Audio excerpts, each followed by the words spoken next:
તળાજા નીચડી ગામે ઢાપા પરિવારના મઢે સરતાનપર જિલ્લા પંચાયત સીટનું ભવ્ય સ્નેહ મિલન યોજાયું હતું. રાજકીય અને સામાજિક આગેવાનોની હાજરીથી રાજકીય એકતાનો સંદેશ જોવા મળ્યો હતો. તળાજા તાલુકાના નીચડી ગામે આજે ઢાપા પરિવારના મઢે સરતાનપર જિલ્લા પંચાયત સીટના સંદર્ભે ભવ્ય સ્નેહ મિલન કાર્યક્રમ યોજાયો હતો.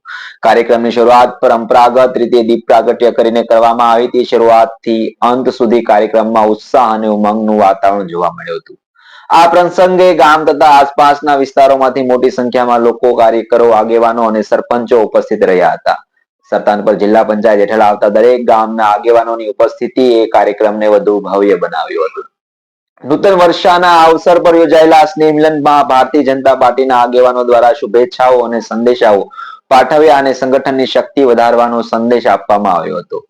કાર્યકરોમાં નવી ઉર્જા અને પ્રેરણાઓ ફૂંકાઈ હતી અને કાર્યક્રમમાં ઉપસ્થિત રહેલા મહાનુભાવો પૈકી વિક્રમભાઈ ડાભી, ઉપપ્રમુખ જિલ્લા પંચાયત ભાવનગર, મેહુલભાઈ ડાંગર, અશોકભાઈ લાદવા, હર્ષદભાઈ દવે, પ્રભારી વિનુભાઈ ચૌહાણ, ડોક્ટર મનહરભાઈ બલદાણિયા, મંત્રી શ્રી ભાવનગર જિલ્લા ભાજપમાં ઉપસ્થિત રહ્યા હતા. પ્રમુખે પોતાના ભાષણોમાં સંગઠનની એકતાની વાત કરી અને દરેક કાર્યકરોને વિકાસના માર્ગે જોડવાનું આહવાન કરવામાં આવ્યું હતું. કાર્યક્રમના અંતે સૌએ એકબીજાને નૂતન વર્ષની શુભેચ્છાઓ પાઠવીને ભોજન પ્રસાદ ગ્રહણ કર્યા બાદ તળાજા તાલુકાના નીચડી ગામે યોજાયેલા આ સ્નેહ મિલન કાર્યક્રમમાં રાજકીય એકતા, સંગઠનની શક્તિ અને લોક સંપર્કનો જીવંત ઉદાહરણ જોવા મળ્યું હતું. નમસ્કાર. આવી સ્ટોરી સાંભળવા માટે અમારી ચેનલને લાઈક કરો, શેર કરો અને સબસ્ક્રાઇબ કરો અને આપની આસપાસના છે કોઈ પણ સામાજિક, રાજકીય કે શૈક્ષણિક ઘટનાઓ બનતી હોય તો અમારા વોટ્સઅપ નંબર ઉપર શેર કરો. નમસ્કાર.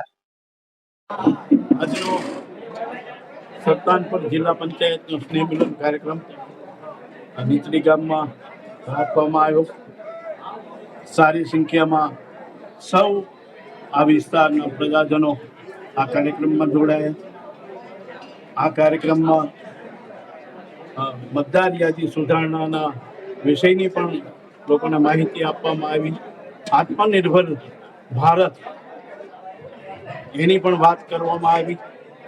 જે વિકાસ થઈ રહ્યો છે આ દેશમાં એની પણ વાત કરી અને લોકોને જાગૃત કરી અને આવતા દિવસોમાં ભારતીય જનતા પાર્ટીની સાથે વધારે વધારે લોકો જોડાય એવું આ કાર્યક્રમ દ્વારા આયોજન કરવામાં આવ્યું.